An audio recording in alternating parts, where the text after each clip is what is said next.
I am here with Matt Seibert. He is Director of Agent Development with Life 180 with the IMO that we're running. And, we came on live last week and we talked about the lawsuits that are happening between, I believe it was Eric Olsen and World Financial Group. And it's been interesting. Actually, you know what I want to do? Let's go through some of the comments that we've gotten on this video. I think that would be fun. Go through some of those comments. I'll do that as we're getting ready. I'll get those kind of staged up. But ultimately, due to some of those comments and due to the fact that we've been diving deeper into this, we just wanted to come on and share some of the things that we've been learning more and more about the situation. Out of the gate, I do want to preface this whole thing by saying Matt and I are not attorneys, right? So none of this is coming at it from a pure legalistic perspective. We are coming at this as industry experts that understand how compensation works, how the comp plans work, how independent operation in the industry as a life insurance agent can work and how it cannot work if you don't do it the right way. And so there are things that you need to do to make sure that you are actually positioning yourself to be an entrepreneur, to be a business owner. I always tell agents that I work with, you need to stop thinking like an insurance agent, start thinking like an entrepreneur. And I think the big challenge that I have, and even some of the comments, and let's go through and we'll go through some of those comments and we'll talk about it a little bit. And then you have more information that you actually shared with me. We're going to get into later in the video. Who knows how long this will go.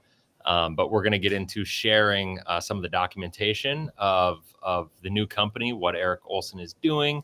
We're going to give him a little free marketing, on what he's got going on. No, I'm just joking. It's not going to be marketing. It's actually kind of bad. And what I also want to say is last week's video, I want to be really, really clear. I was not coming at this from the perspective of I'm on Eric Olsen's side against World Financial Group, this big bad company. Because a lot of people came in the comments basically saying oh, lawsuits happen all the time, this, that, whatever. And, and just coming from the perspective of that World Financial Group is still this amazing company. I'm coming at it from the perspective that the lawsuit, what it did was it exposed a lot of truth that people decline or deny about World Financial Group, right?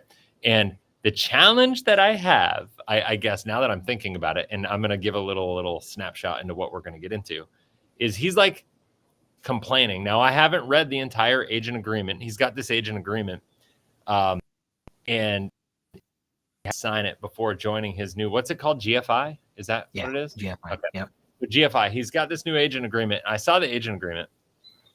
It's 35 pages long. Matt, how long is our agent agreement? Is it 3 pages? Something like that. Pretty simple, straightforward. Three, four.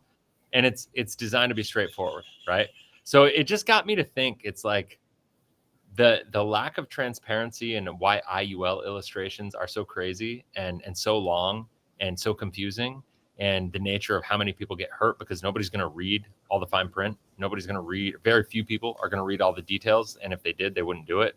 I find it really interesting that if his business model is so good and so straightforward and so for the agent, to be independent and protected and all this stuff, why would the agent agreement be a 35-page legal contract that basically protects them and probably takes a lot of the freedoms? And once again, I haven't read it, but my guess is his GFI is going to just be an expansion or a split off, not an expansion, a split off and a new iteration of World Financial Group, similarly to the way that PHP probably was started off, right? Where they split off from WFG and, bang, PHP, it's the same model, same thing. It's just people got tired of being controlled in that model with, not owning it, and they build a big enough organization, they get frustrated and they want to go build their own thing.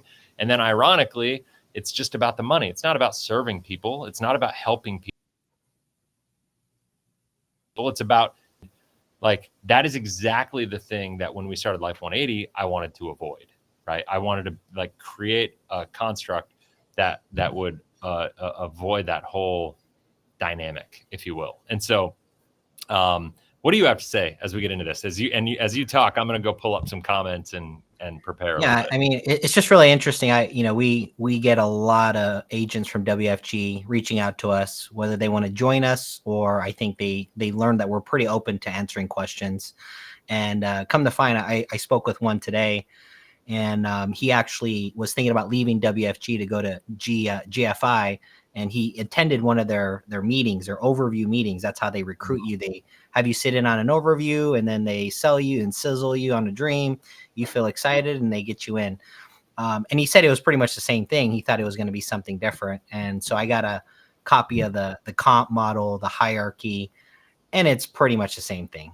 And that's really the big problem. And for today, like, I want to go through the comp. And for people that don't understand how the company works, why the comp is scheduled like a certain way, I want to kind of expose that and just let you decide if that's the kind of business model that you intended on when you first joined, because it's just like an IUL. You thought you were getting into one thing, but it ended up a completely different vehicle, right? It's the same kind of concept. But yeah, we'll go through that. I think we'll have fun with it. Rock and roll. So should I share some comments? Like, should we get into let's go through it. You want to read some comments from last week's video together? And we can let's see what they got. Because I feel like if we go through some of the comments from last week's video, even though I've already typed some responses, I feel like if we do that, it'll be really good. So can you see it? Okay. Let me see here. You might have to read it off. Is it working? Okay. I can see it. Yep.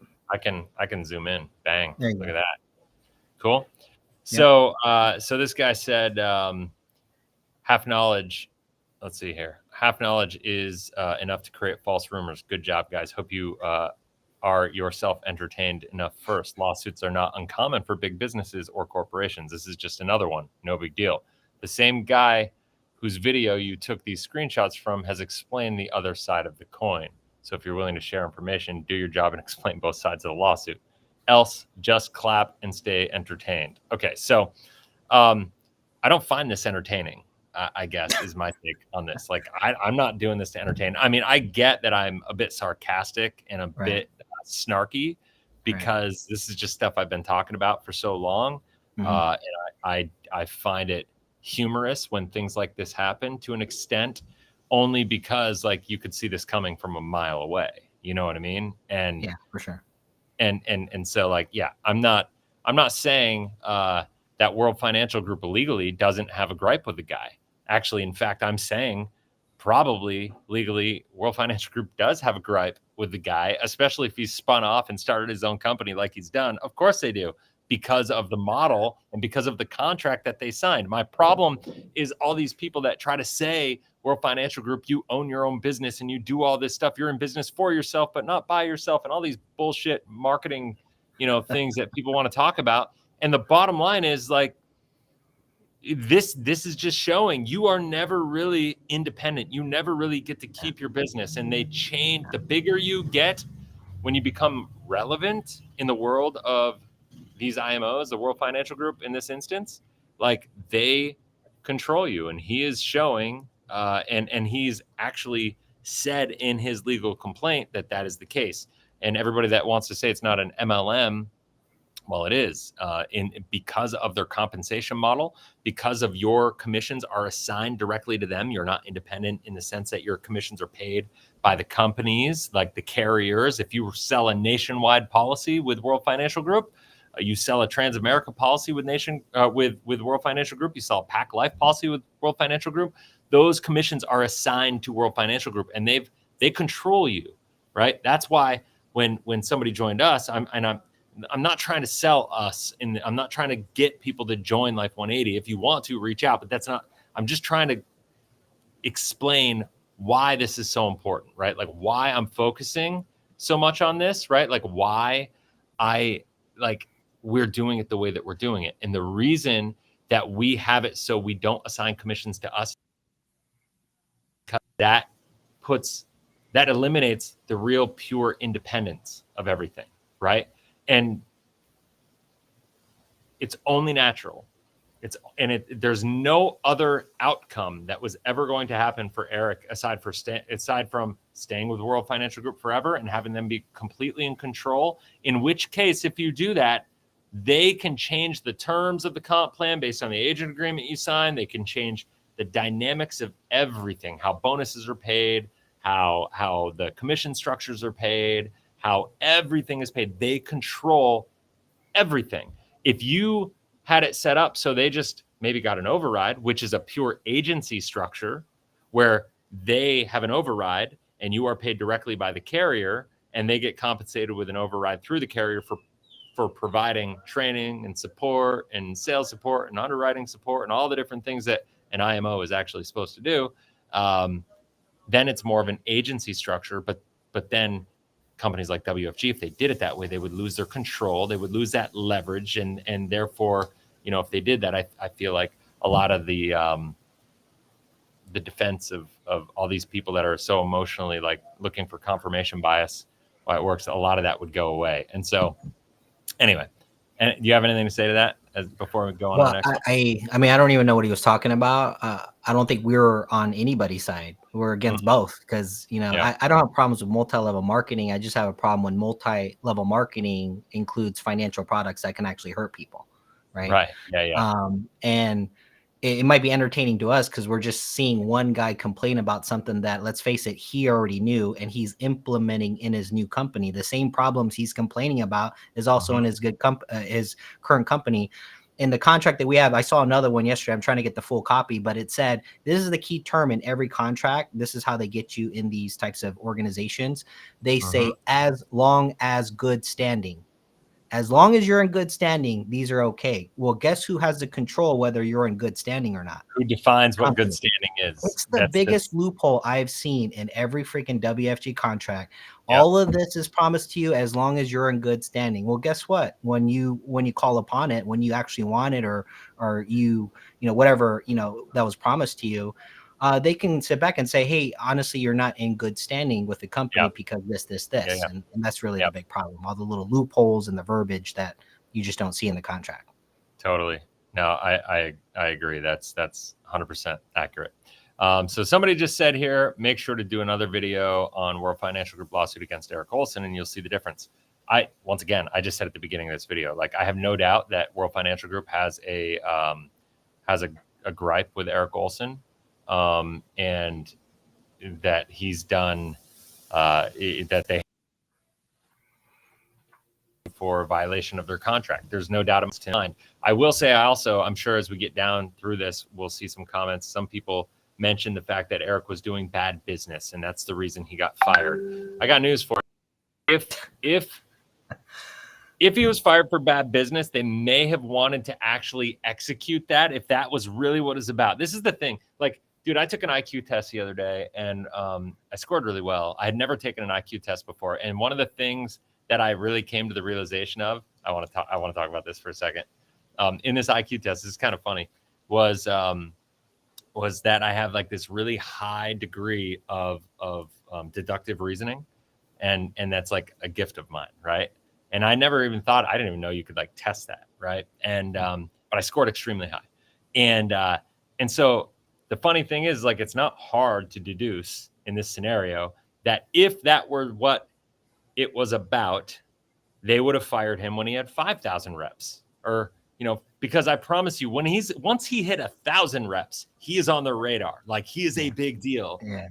The bad business is what it is. Like, if that's what the issue was, guys, he would have been fired over bad business at 1,000 reps, not 20,000 reps. I promise you it was something more than that. And I know, like, I'm good at deductive reasoning, but if you can't figure that out, you should probably not be in this business, like, on its own. Like, that to me is very, very straightforward. I don't want to be condescending, but like those kinds of comments and like trying to clap back, like Eric Olsen did something wrong because of bad business. Maybe he did. And I'm pretty sure he probably did, right? Like, okay, that's fine. That's not what this is about. Fair enough? Yeah, it's almost like they're saying, you know, oh, you need to side with the Democrats or the Republicans because you didn't see the other side. I'm like, they're both politicians. They're both crooked. You guys got it all wrong. You guys don't even understand what we're trying to say in the video. We're not trying to pick sides. They're all crooked. All Yeah, of but them. Matt, They're they just doing another don't hear thing. that. They're just going after confirmation bias. That's all they're doing. They're just trying to make sure that they don't feel bad about the things that they've done and the policies they've sold to their families and all that stuff. So anyway, let's keep going. The whole damn right. company should be fired for bad business. Exactly. Transamerica IUL should have been fired. Everybody. Yeah, exactly. I heard you mention PFA. Should I be concerned to become an agent or client? Yes, absolutely. 100%. It's the same thing. It's the same deal. Same deal. What are the positives and negatives I should be aware of? It's the same exact thing. Everything we're talking about World Financial Group as an issue, take that to heart with PFA as well. That's it. I want to thank you for responding. I want to understand for the insurance language before I sign up as a life insurance agent. So much to learn, but I want to do it right. So, Austin Olivas. If that's the case, congrats on being willing to go slow and get it right before, jumping in with blindly. All right, so Jose Rios, everyone has an opportunity to create this kind of income. Oh boy, here we go. Dig deeper. Eric Olsen was one of the top guys in the company and built the #1 team in all of WFG. WFG has strict compliance department, and IULs are not scams if they are properly structured. It's not the company, it's the agency. I got to finish before I respond to this. If you set them up as a minimum death benefit, it will give the client maximum cash value growth. If IULs were illegal or not good, then why would they allow them to be sold in the insurance industry? Oh my gosh, we could spend 2 hours just responding to this comment. Here we go. Send them a playlist, please. I know. Yeah, I got a playlist for that. There's a whole backstory to this than what you guys are reading off this document. Dig deeper. Well, we are.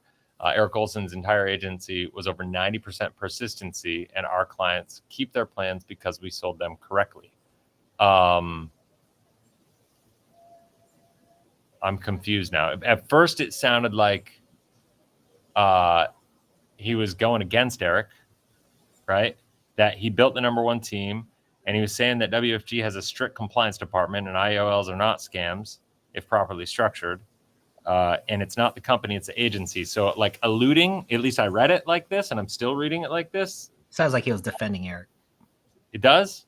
Yeah. To me, it sounded like he was defending WFG. Like, okay, because they have a compliance department.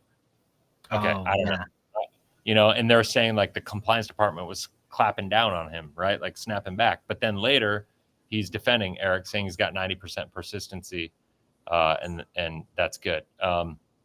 So I don't know. I don't know where he's getting those numbers, and I don't know, the persistency is what it is. But I'll say this.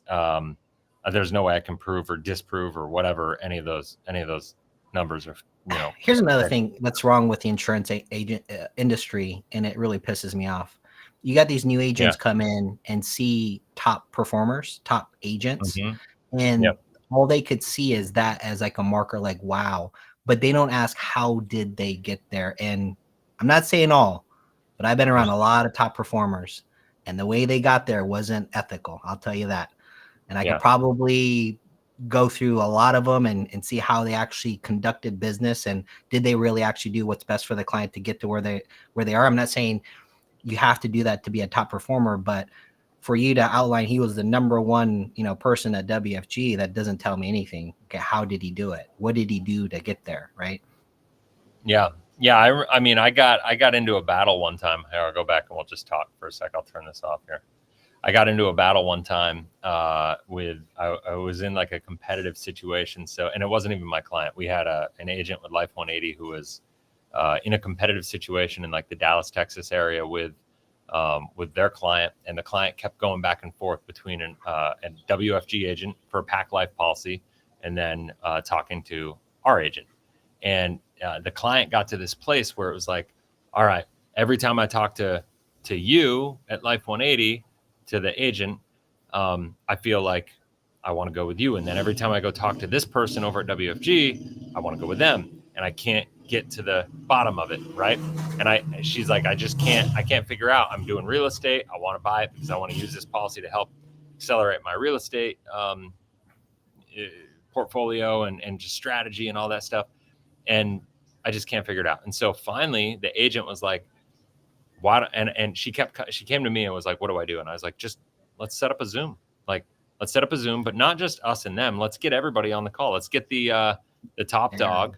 Yeah. Let's get the like, because in they were touting like this is one of the top agents of all of WFG. And remember, you and I were there. You and I were at that event we went to. It was October or November, right? I think it was October. We went in October, and I saw. Remember, I was like, "Oh my gosh, that's the agent that was on the other call," right? Yeah. I don't know if you recognize me or not, but like, and he was walking across stage. He was legitimately like a big player, right? And it was interesting because I remember going in and in that meeting being like, all right, this is going to be interesting to see how they respond. And it was fascinating because I showed up with our agent, and that was the other agent. And then this guy was actually the upline. He wasn't even the real agent. He was supporting his downline. So, okay, from that perspective, cool. But then we got into this like dialogue back and forth. It was like, all right, we set it up almost debate style. I wish I had recorded this thing.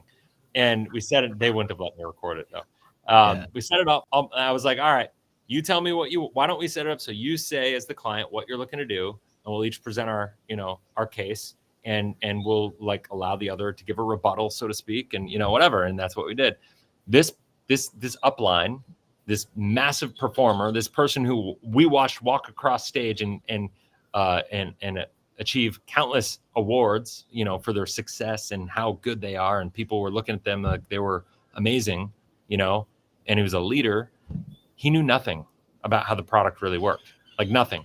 And all he was doing is he kept pulling up his PowerPoint slide, right? And it got to the point where I was like, dude, put the slide deck away. If you can't talk about this without a slide deck presentation that explains the nuances, you're really good at selling based on a slide deck. But if you can't break down all the different parts of how the policy works and what's going to happen when things actually don't go the way you want it to go, what's going to happen then?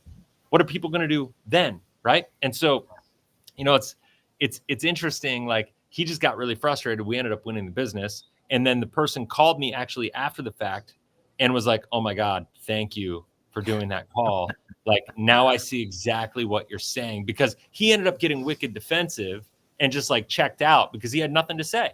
You know what I mean? And people wonder why I get so fired up about this is because like I see these things happen all the time, the time.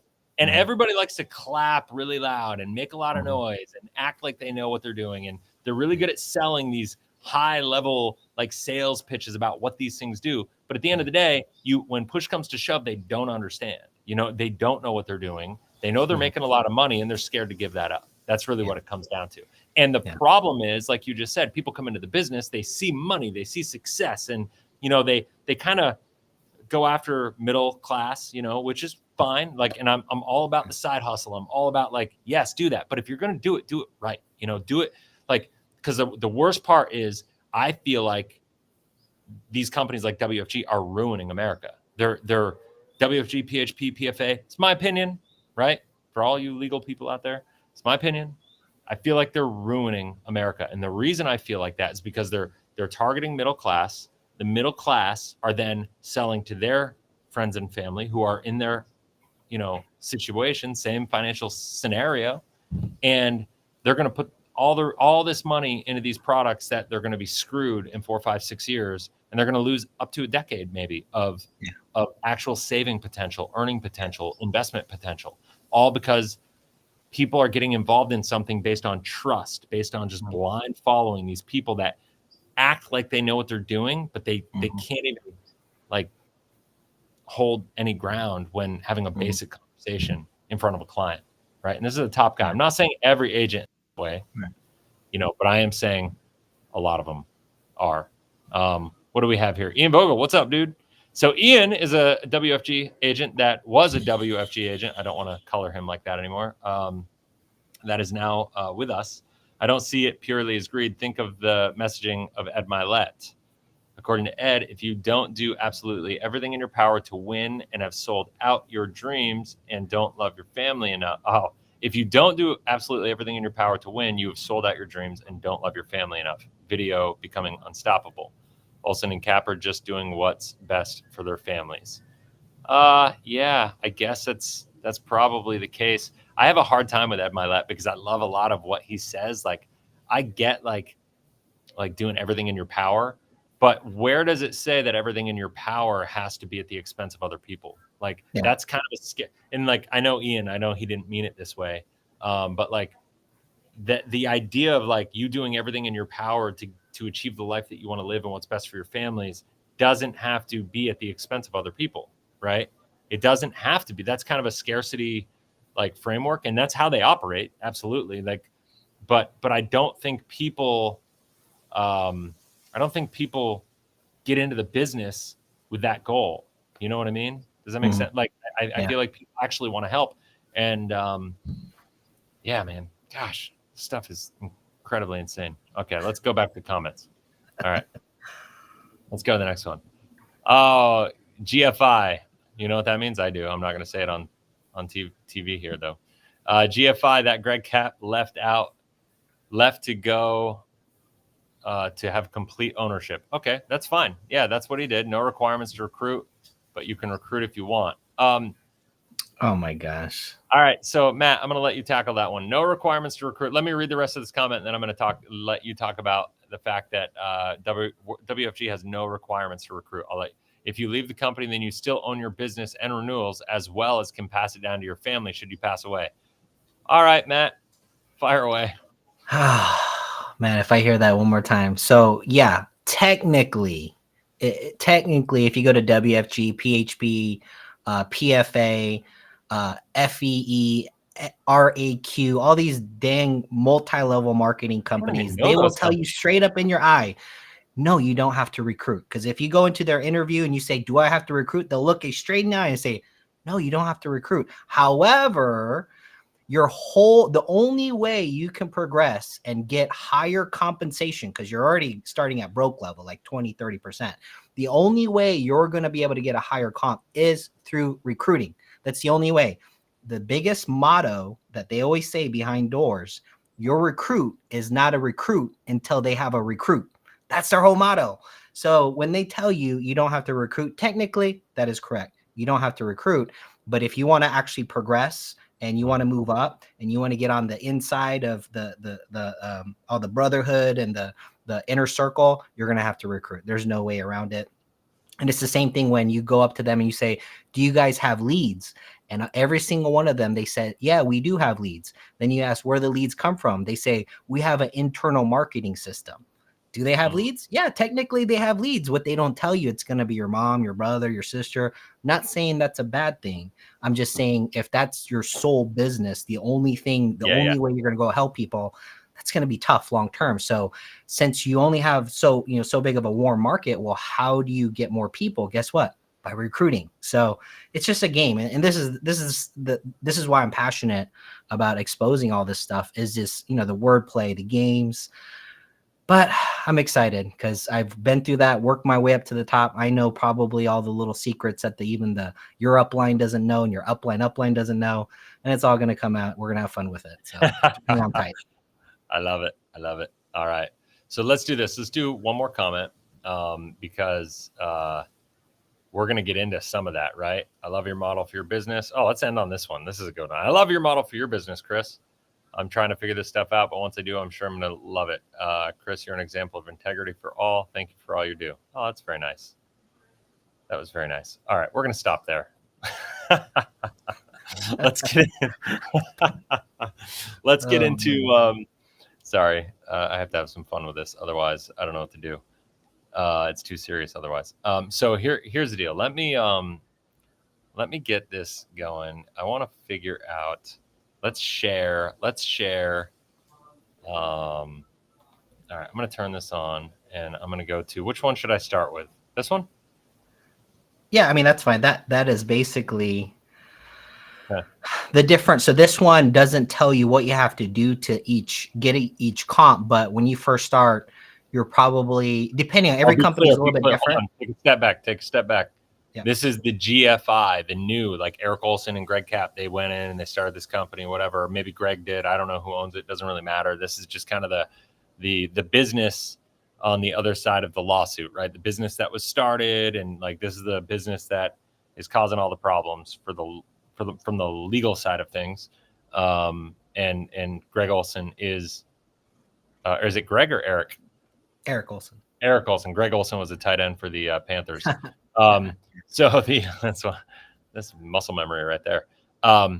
Eric Olsen, this is his company, right? And so anybody that knows the World Financial Group compensation plan is going to notice that this is a very similar setup.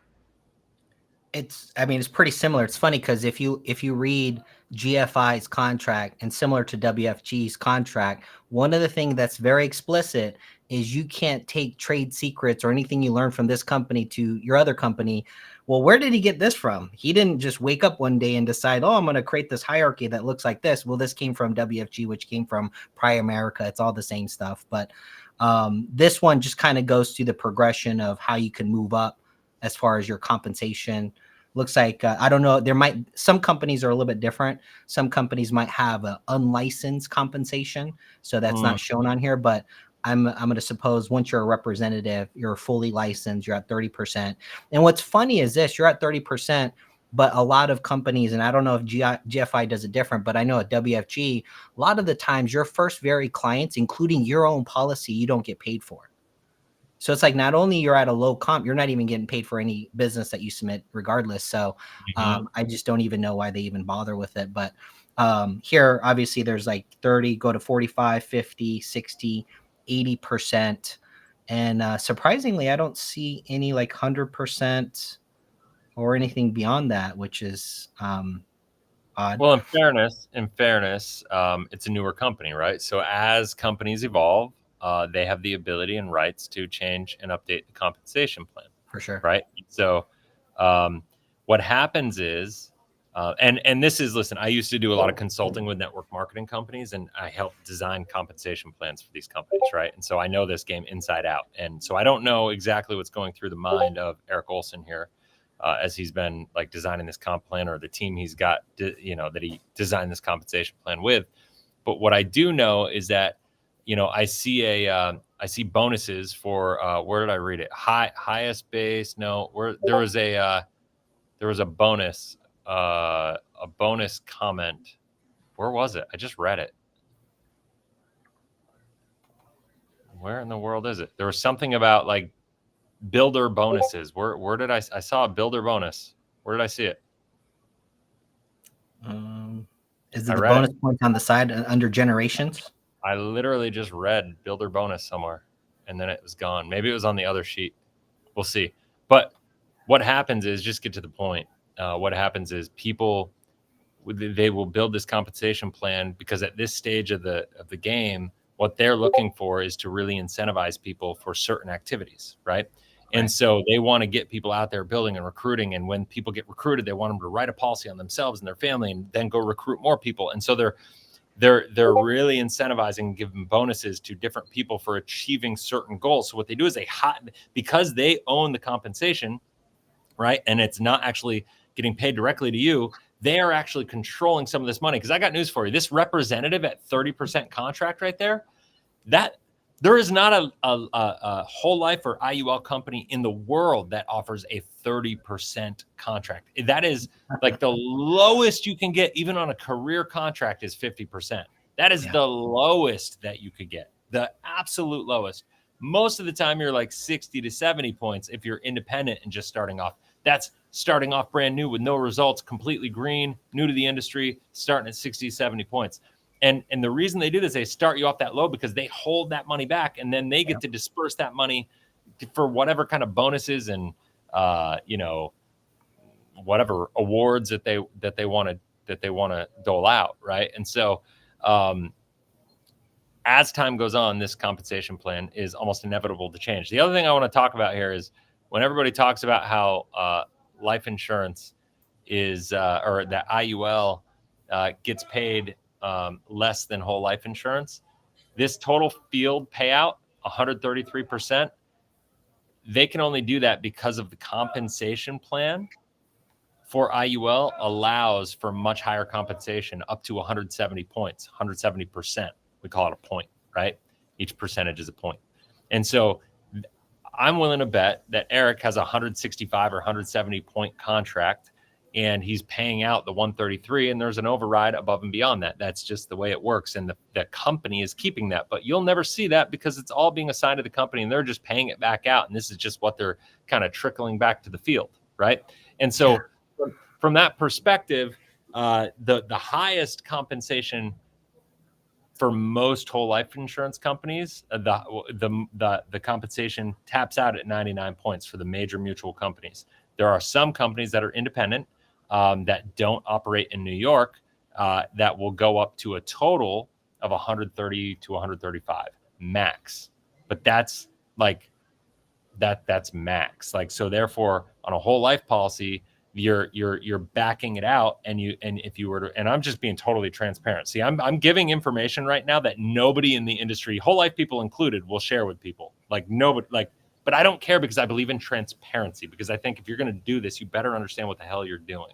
And so, like, from that perspective, if you back out, say 30 points, 35 points that a company needs to like provide all the support and the resources and everything, you're looking at like a compensation of much less, but it is what it is. How in the world can a life insurance policy pay out higher commissions and create better returns and pay less in commissions, or like what all the people are saying? How can they do all that? And still, how can they provide, let me say that again, how can they provide growth and the upside potential and the downside protection, all these different things, and pay and have it perform better than a whole life policy, and pay premiums or commissions that are much higher? I'll tell you the answer is because they control all the mechanisms. This is one of my biggest things against IUL that I talk to people about, that you can talk to me and argue with me all day long, and we can agree to disagree or whatever, but at the end of the day, you can't deny the facts that they actually pay higher commissions. And if I hear another person in the world say that people make more money selling whole life over IUL, I'm probably gonna choke somebody. Honestly, it gets frustrating, but like, it's super frustrating. So is there anything else on this one you want to share? Oh no, the next one actually has a lot. The next one's a money shot, right? Like, this is good. This is where the you don't have to recruit. Okay, talk about it. Well, here, Mr. You don't have to recruit shows if you want to stay at 30%, you're absolutely right. Don't recruit. Just sit back. Don't get trained. And by the way, like I said, we're probably interviewing 3 to 5 WFG agents a week, and I listen to their story. And one of the common things that I hear, and I say, hey, how's their training going? And this is what they say. Well, they say the only way they'll train me is if I schedule an appointment, that there has to be a body in front of them so they can get trained. If there's no appointment, there's no training. And I thought, oh my gosh. So there's the training, folks. And how do you actually build a business here? It says 3 directs. So if you don't know what that is, if maybe you're not from the industry, that means you recruit 3 people that are direct to you, like they actually came from you. And then 3 families help. And so one of the tactics that they'll do is they'll say, hey, we don't offer this to everybody, but right now for a limited time, we have something called 3-3-30. So I'm going to show you the program. If we could find 3 people that would love to work with us and 3 people that we can help in a 30-day period, this is what I'm going to do for you. Instead of 45, I'm going to move you up to a 50% contract. And then boom, it eases the tension as far as, opening up their list, setting the appointments. And then, of course, one of the easy ways to do 3-3-30 is, their parents, their sisters, or whatever the case may be. And all the policies are mostly IUL. So when you look at that, I mean, you always say there's built-in moral hazard when you're enticing people to hit a metric in a short amount of time, and they don't even know what IULs are, and you're not getting trained on it, but yet you're going to call your people that you trust, your friends and family, and they're going to be sold something on things that even the agent don't even know how to explain. Well, there's your moral hazard. Love it. That's awesome. And so what does this mean? What does this mean here? Where, like, if you look at the senior associate at the top, it says 10 directs, but 3 personal. What's the difference between a direct and a personal? So what 3 personal is, you have to recruit them. The 10 directs, they can come from your team. Unless they changed it. Usually that would say base. So I don't know why they. Well, he's trying to probably use a different language. you know, he's Maybe, probably maybe, trying to use maybe. different languaging. But 10 Okay. directs usually means direct to you. So 3 personal, I'm not sure what that is, but Okay. a lot of the times when you get into the higher contracts, you could start including your promotion based on your team's production, not just you by yourself. See, what I find interesting about this, looking at it, when you hit marketing director, right? Now all of a sudden they're not directs and recruits and personals and 10 families helped. Like there's no definition of what families help means here, which I'm sure there's another document that maybe talks about that. I'll give them the benefit of the doubt on that one. But now we get into 5 licensed agents, not 10 directs. So my guess is the directs or the personals that they're not licensed yet. They're in process of getting licensed. Maybe they're direct policies sold, direct, like something of that nature. But now it's like to get it to marketing director, you've had to have recruited 5 licensed agents. You can't increase you can't get to a 60% contract here without first having 5 licensed agents on your team. I don't know about you, but to me, deductive reasoning is you have to recruit to be able to get a raise. So you may not need to recruit, but if you don't need to recruit, then you're going to be stuck here the whole time. I figured it out. I'm pretty sure this is one of the games that they play. Yeah. So this is the important part. After your marketing director, you notice where it says license agents, right? And prior to that, there's no license required. And so one of the games that they play is they recruit people. They give you credit for recruiting people. They actually don't want you to be licensed. You know why? That way they can easily say, well, you're not licensed. We can't pay you, but let's go on these appointments because while you're learning to get your license, you can learn how to sell these products so that it's built in to purposely go through your market. So why do they do that? So this is one of the things that they do that people don't understand. Here's the reality. If you look at the insurance industry, no matter what, like over 90% of agents quit. It's more of a mindset thing, you know, failure, leadership, culture, whatever the case may be. So WFG and a lot of these companies, they already know when you join them, they already know the chances of you quitting are pretty high. And so what they do is they hurry up, try to get your policies and your friend's policy with the intention of you probably going to quit. Because then after you feel like, oh, this is not for me, I can't make it. When you quit, they already got pieces of business. And what's the rule? Your recruit's not a recruit until they have the recruit. So before you quit, they're going to make sure they replace you with 2 people. And so this is the game that they play is if you quit, they really don't care. You know why?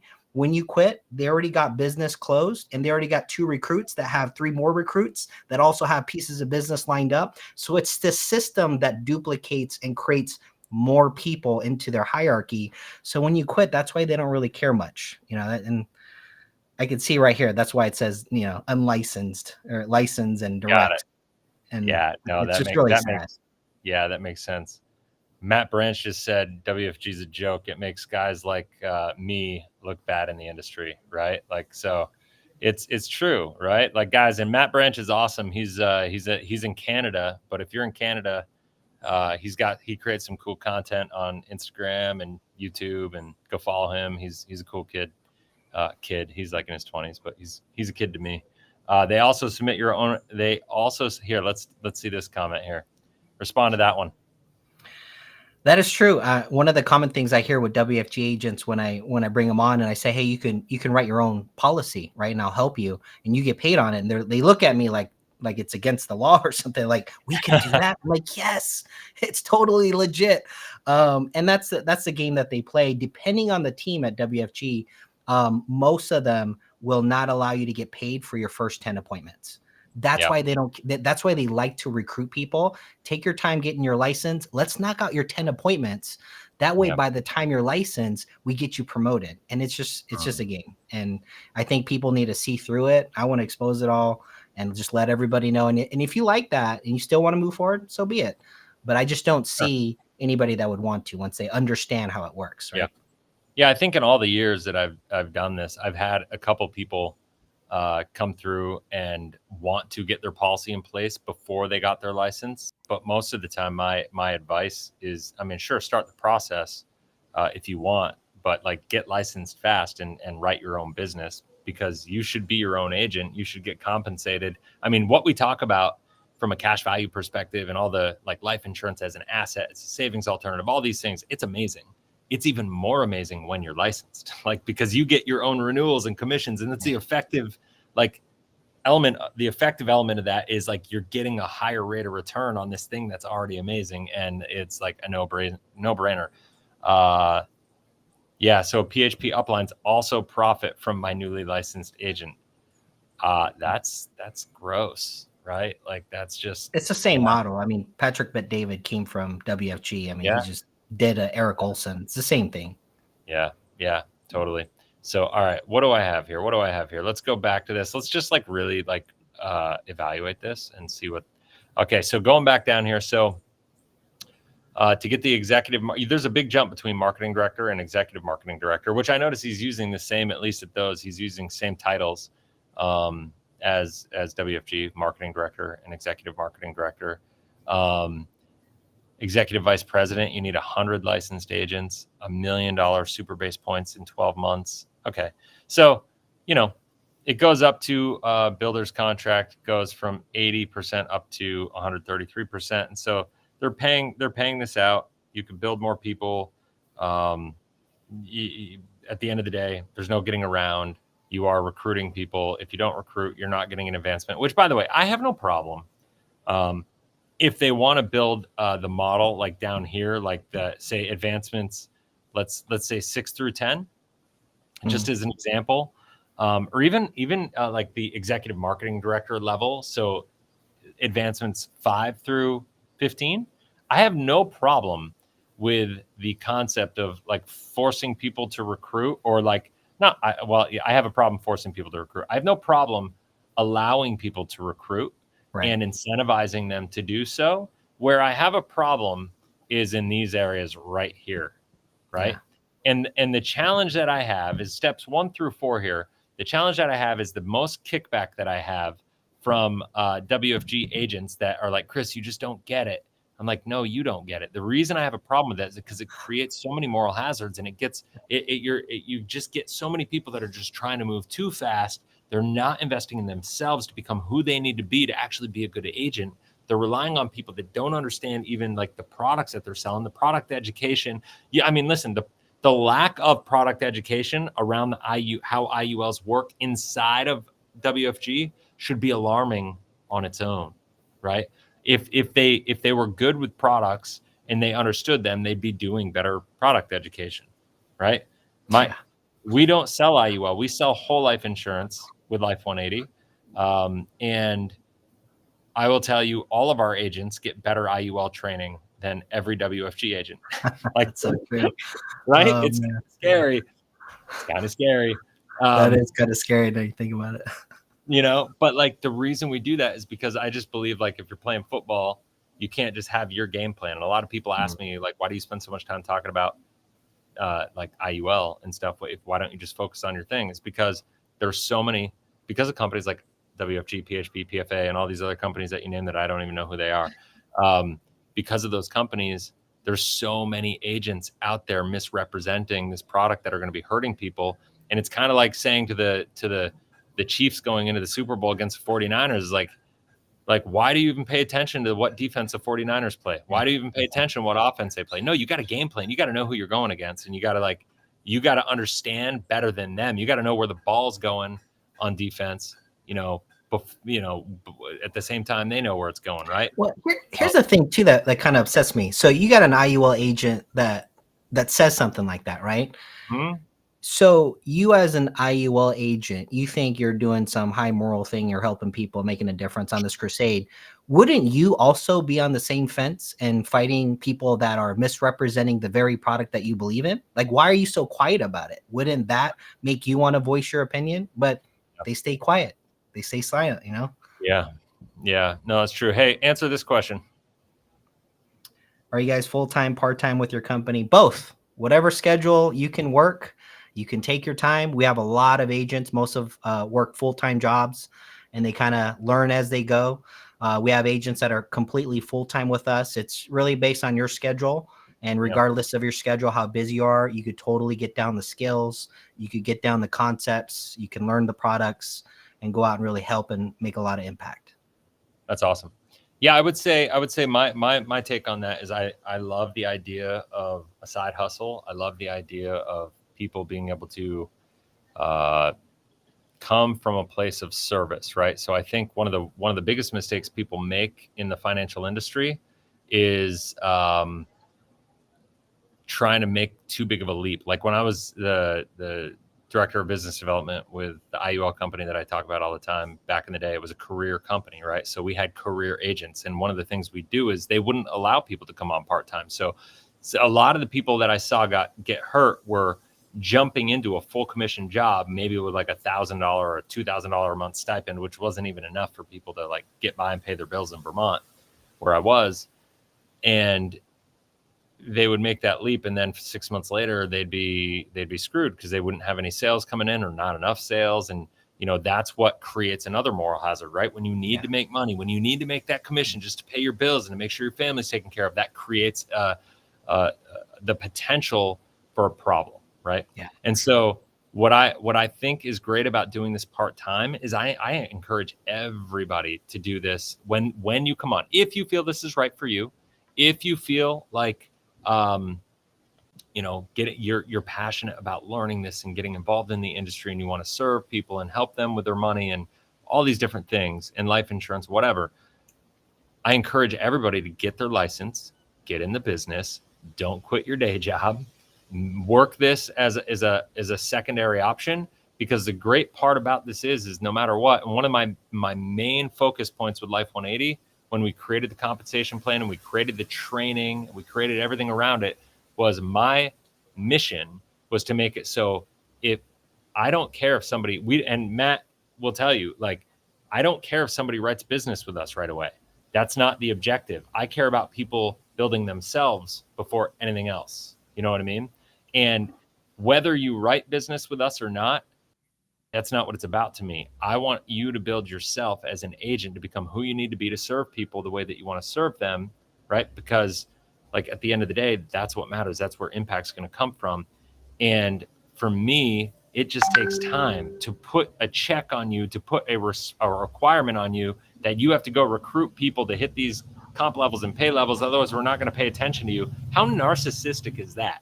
Like, I'm not going to, like, it's all about me and my team at that point in time. Like, no, you got to create systems and trainings and infrastructure about all the different things that need to happen.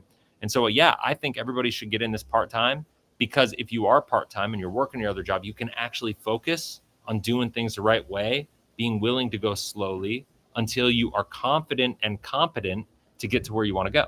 That to me is, I think, the positive side of people who are doing this part-time. The negative side is when you get in part-time and you're just like, throwing mud at the wall and not investing in yourself in the same way, or like in the way you should be. You know what I mean? What do you think? For sure. Yeah. King yeah, Cooper, man. I mean, Cooper, like, he asked that question. Okay. I think he's with WFG. I don't know. He may be with WFG. We're connected on LinkedIn. Yeah, you should reach out. We'll answer all your questions. But yeah, when I first came over Life 180, it's funny because when I explain to other people, I'm like, look, I know you're used to WFG and these companies that you're coming from. A lot of these companies, they already have things in place that they want you to conform to their thing. They want you to conform to their style. And I say the best way I can explain our situation, look at us like a university. You're here to learn. We're here to help you. We're here to support you, but it's your business. It's what you envision. We're here to help you build that. And if you need help along the way, that's what we're here to do. But we're not here to conform you and make you do certain things. So a lot of people are kind of shocked on that comment. Yeah. So he just said, I don't know what this means. Here, let's deduce this a little bit. I hear a lot of people bash WFG and how they sell the IUL, but the companies say that exact opposite. They say that World Financial Group puts a lot of business in the marketplace. Yeah, the companies are going to love it. Like, you're in Nationwide and Pac Life and especially Transamerica, since WFG and Transamerica are like in unison with each other. They're like one of the same. For the PT people, part-time people, they have an opportunity to make money and help. their family when it's I understand what you're saying.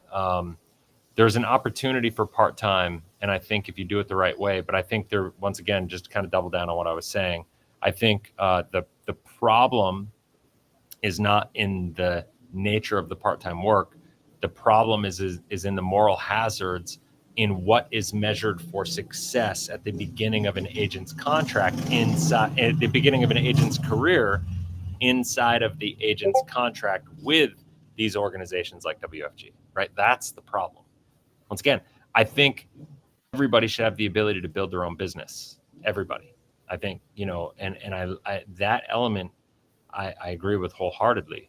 I think everybody should be able to build their own agency and have their own downline and do all these different things.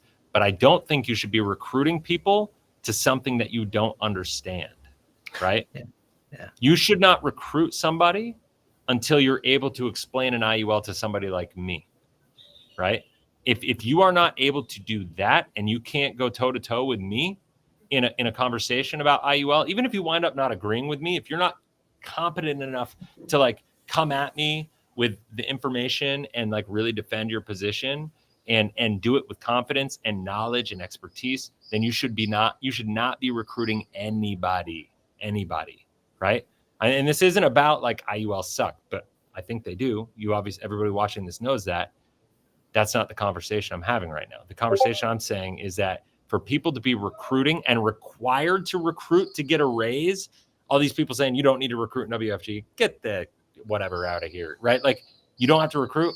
It's the only way you get like more money. What do you think? Like it is the metric that they use, like the number one metric that they use for you to get a raise. So you may not need to, but I promise you, if you don't, you're screwed. Like whatever.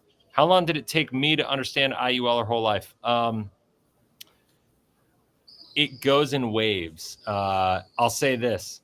My initial with IUL, and so this is a great question. Oh my gosh. Like, so I love this. I love this question. Because this is like a huge part of my why, right? Like it took me 4 years to really understand IUL, right? It took me, because of my base of understanding, because I didn't really know what whole life was until about 4.5 years into the business. I sold IUL exclusively. The company I was with had both IUL and whole life. And so I never sold whole life. I only sold the IUL because that's what was being really pushed. And so I never did it. I only stuck to the IUL. It took me, I thought I understood it completely in about a year. I had a very, very, very good first year in the business. And then, got better and better and better from there. For 4 years, became the director of business development. My job was recruiting and training new people around the country how to do this with the company. And like I would go into companies like PHP, for instance, and and help train their leaders. Like that was my job, right? It's like makes me vomit to even say that out loud. And then I learned what I learned, right? And then I learned about whole life. And so when he says like, how long did it take me to learn? It took me a while, but there was nobody like me teaching, right? I was only taking the basic information that was provided by the company. And I had a lot of confirmation bias out of the gate because I was trying to prove myself right. And I was in that place where I wasn't super confident yet. And for me to make it work, I was like, I ate the bait, hook, line, sinker on IUL being this like one size fits all solution to all these different things and like this magical pill that's going to solve a lot of people's problems. And I'll self-admit my guilt to that. And that's why I'm not coming at this as a place of judgment on people that get into the business.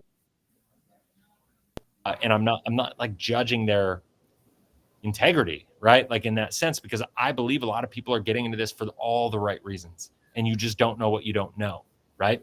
And my goal is to create the content that opens people's eyes, right? That is that helps compress their time frame, because there was nobody when I was in this business, when I first got in 2009, there was nobody that's doing what I'm doing to educate people, right, on how this stuff works. So I had to figure it out all on my own. And so the reason I'm doing what I'm doing is to make it so what took me 4 years, I could compress it to 4 months for people. And I absolutely believe with the information that's available, you can do that. The problem is people come into this with too much confirmation bias, in my opinion. So yeah, man. So, hey man, I appreciate you, man. You're on LinkedIn too, so that's cool. I don't really get a lot of followers on LinkedIn, so thank you. And yeah, and that's the thing with what we do. Like, I'm not going to sit here and tell you I'm perfect, because God knows I'm not. I'm not going to sit here and tell you I do everything perfectly or absolutely right, or there's whatever all the time, because I don't. I can tell you I try, I care. And if I make a mistake, I try to acknowledge that mistake. I try to get better.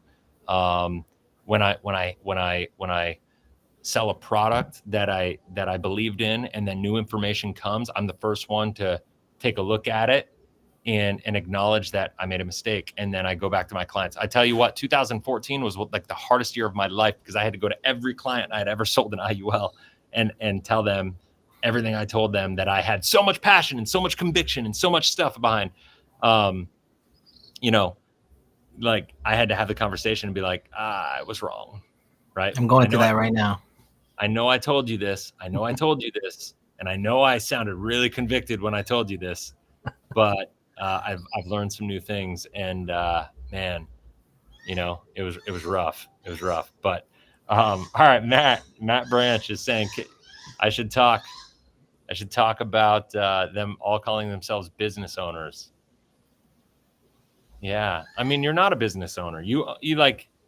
Nobody that works for WFG is a business owner, because you are assigning all of your commissions to World Financial Group. World Financial Group owns your business. You may be a business partner with WFG, but you're not the partner with the power. You're not the partner with the control. If you leave, you're losing everything. I promise. I know. I don't care what all these people say. If you leave, you're losing everything. And if you do anything to remain not in good standing, you're going to lose everything too. That's a problem. What does he say here? Talk to the people. Oh yeah, he's talk to the people on how people at WFG say they own their own business with their own team. Yeah, no, like, yeah, we just talked about that. Yeah, so like that's it. Like it's there's nothing could be further from the truth. Man, the sun is moving where I'm sitting. It's like getting bright over here. It's like I'm getting whacked by this Caribbean sun right now. I know all you feel bad for me. So James, if you left there and you still get your trails, my guess is you didn't have a big organization, and that you didn't go and leave and join somewhere else. And you're not writing business with those companies, the same companies that you were writing in the first place, right? If you do that, there are instances where you can get away with it. But if you are trying, like, let's say WFG, you write Transamerica, you write Nationwide, and you write Pac Life, and then you say, I'm leaving WFG and I want to go write elsewhere. You're not getting your renewals at that point in time if you're going to write those companies and get contracted with another organization. Unless you go through and you write and you get them. Unless you go through and you get them to like sign a release or something like that. If you look at their contract, it basically tells you like you can't recruit against, and you can't get people to change companies, and like I don't remember all the legal jargon behind it all, but it's in their agent agreement. It just is. This stuff is there. I am still 100%. You don't get overrides. Okay, so on your personal business at your personal comp plan level, okay, cool. My guess is you just weren't at a level where they cared, and I don't mean that like as an insult to you, but he's saying he's getting paid through WFG, and he's still doing it, but he just doesn't get paid the overrides anymore. When he left, he gets his own personal production. My guess is that.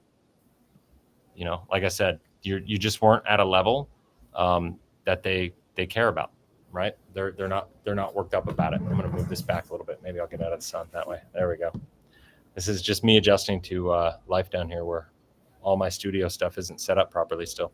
All right. Well, I'm happy for you, man. Like I don't know what to tell you. Like I have so many experiences with and so many conversations with other people that say otherwise. Matt, you were a 6-figure earner. You know, you weren't going to keep. I don't know if what he's getting is something else, but we had a same contract, basically same thing, right? And what we got were like pennies, and we called it trails, and it wasn't really renewals. Right. So everybody, we went around saying, "Oh, we got trails," and it was like pennies, like literally like 50 cents, $1. I don't know what he's referring to. So here's the thing I want to ask James Monroe, who's making comments on LinkedIn, which is great. I love this engagement.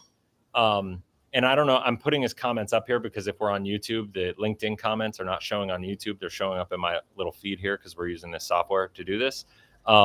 He took 15 million worth of his assets with him when he left, fully licensed, still in the industry. He's saying he's getting some trails. I'm sure, like you said, they're not pure renewals because you're not getting paid renewals when you assign your commission to WFG. They're getting all your renewals and they're going to give you trails. That's the other thing that we need to, it doesn't, you're going to make the same money on the trails because they're going to control it all. That's another thing. But I would ask this is like, if it were so good after 12 years and you were so successful, why'd you leave? I'm always curious, and I'm not trying to be a jerk. I genuinely want to know, like, why would somebody leave if you're doing that well and it's that great?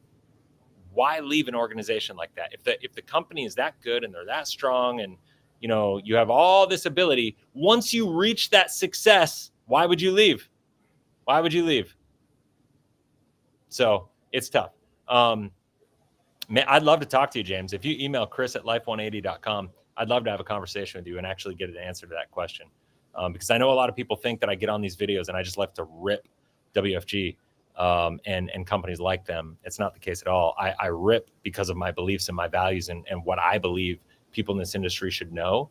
And so anytime I have a chance to talk to somebody like you, James, I'm all about learning. And I want to hear the story. I want to hear people's stories about what their real experiences were, because that helps me know more and become more and be able to serve this industry better, because I want to put good information out there. That's the only way to do it, you know?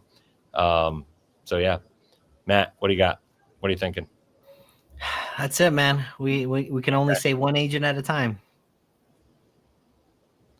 All right, rock and roll. So James told me to WhatsApp him. He just WhatsApped me. It's going to be awesome. I'm excited. Yeah, I'm curious to know how his This is awesome. All right, here we go. Fun facts: you can make more money going to any other agency starting commission than the marketing directors at WFG. That is true. That is true. It is true. All right. Well, guys, hopefully you found value in this. I'm sure this isn't the end of this story. This new company coming out. It is what it is. I mean, I'm not going to make a big deal out of that. It's a big deal because it was tied into last week's video. The reason we wanted to do this video today was to really just break down and just kind of dive deeper into it, like bring more clarity and talk about the compensation plans, talk about building your business, talk about like a lot of the deception that happens in the IMO space. That's really what the goal of this was. So I'm sure I'm going to get a lot of pushback, because I always do, and a lot of like WFG defenders. Just know that like I know I get snarky and sarcastic and like all these things when I do this, because so much of what I see when it comes to WFG and PHP and all these organizations just drives me nuts, and it's like a constant eye roll for me. But ultimately, I think as long as you're making an informed decision, you understand what your options are, and you understand the framework of how the industry works, whatever decision you make at that point in time is your decision to make. I just think it's one of those things that you need to really check it out. And so what I'm going to do, I'm going to put a link in here. I had a couple of people ask, how do they join? You can go to agent.life180.com, or you can email matt@life180.com. And we're happy to have a conversation with you. I'm not sure if even what we're doing is right for you.